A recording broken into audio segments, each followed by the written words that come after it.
দৈনিক সময় সমীকরণের পাঠক ও দর্শকদেরকে জানাতে চাই যে আমার পিছনে যে বিলটা দেখতে পাচ্ছেন এই বিলটার নাম দো বিলা, আর পার্শ্ববর্তী আর একটা বিল আছে ঝেটের বিল। এই দুইটা বিল মিলে প্রায় 1000 বিঘা জমি শুধুমাত্র পানি নিষ্কাশনের অভাবে এই বিল দুটায় কৃষকরা ত্রিফলা 3 ধরনের চাষ থেকে বঞ্চিত হচ্ছে।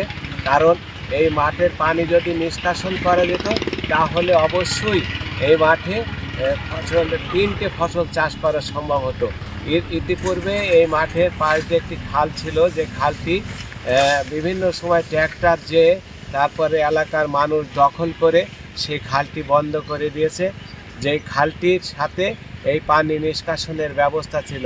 তা আমার সমীকরণের পক্ষ থেকে সরকারের প্রতি আমাদের দাবি যে দো বিলা এবং ঝেটের বিলে যে পানি নিষ্কাশনের যে খালটি, সেই খালটি খনন করে যাতে করে খনন করা হয়, তাহলে এই অঞ্চলের কৃষকরা তারা চাষের ক্ষেত্রে আরও উৎপন্ন করতে পারবে, বিভিন্ন ধরনের ফসল উৎপাদন করতে পারবে।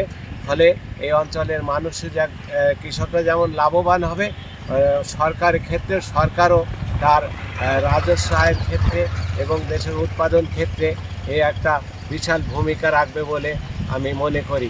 দোবিলার পাশ থেকে আমি আওয়াল হোসেন, দামোহদা, চুয়াডাঙ্গা।